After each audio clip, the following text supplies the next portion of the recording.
Once upon a time, in a field full of barley, lived a rabbit who was fond of fishing. His name was Roger, and his days were spent catching fish and his nights were spent eating them. He ate them broiled, he ate them fried, and sometimes he even ate them raw. But most of all, he liked to eat them smoked. Now, smoking fish is a lengthy process, and young rabbits like Roger often don't have the patience for it. So what Roger would do is catch a fat fish, then run off into the forest to meet his friend, Ferdinand the fox. Ferdinand had an underground den with a fireplace, and he would happily smoke Roger's fish in exchange for some of the tasty fish eggs that rabbits coo and eat. One day, while Roger was out catching fish, he saw something strange floating down the stream. It looked like a boat, but it was made of a single feather, and at first he thought it must be a bird's feather that had fallen out of a nest and gotten caught in the current. But as he got closer, he saw that it wasn't a feather at all, but an arrow with a feather attached to it.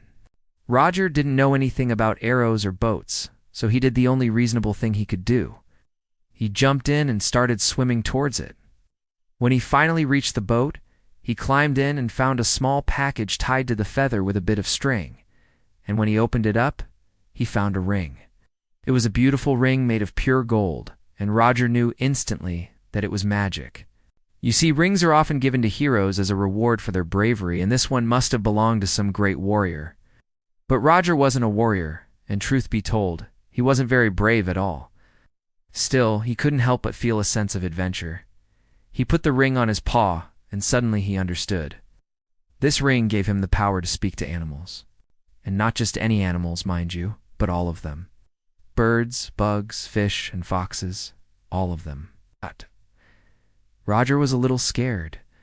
Talking to animals sounded dangerous, and he worried that they might want to hurt him. Ow! But then he remembered how much trouble he had getting his fish smoked. If he could just ask the birds to build him a bigger, better boat, then his problems would be solved. So that's what he did. He took the ring off and gave it to a nearby sparrow. "Take this ring," he said, "and give it to every bird in the forest. Tell them to meet me by the river at dawn, and tell them to bring the biggest, strongest feather they have." The sparrow took the ring and flew away, and soon enough, all of the birds in the forest were abuzz with excitement. They gathered by the river with their strongest feathers, and together they built Roger a boat unlike any other. It was a boat made of twigs and vines, and the feather was its sail. And when the wind hit that sail, it moved as swiftly as an arrow. Then a fish leaped from the water and cried out, "Hey, wait a minute! Where are my friends? Are you going to eat them?" Roger patted the fish on the head. "Don't worry," he said, "I won't eat your friends. We're all going to go fishing together." And that's exactly what they did. They sailed down the river, and wherever the boat went, fish leaped inside. Soon they had caught so many fish, they had to make room for more by throwing some back into the river. Roger wasn't sure if the boat could handle all that weight. But thankfully, Finn the fish swam up to the boat and cried, "Hold on to my fins, everyone! I'll take us back to shore!" And with that, the fish dove under the water, and the boat followed. Roger learned two very important lessons that day. First, magic rings are fun, but they're best used to help others. And second, fish are much stronger than they look.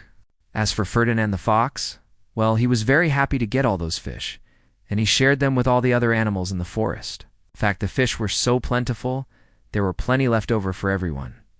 So if you ever hear about a rabbit who fished with a feather boat, you will know that it's true because the animals in that story are still telling the tale today.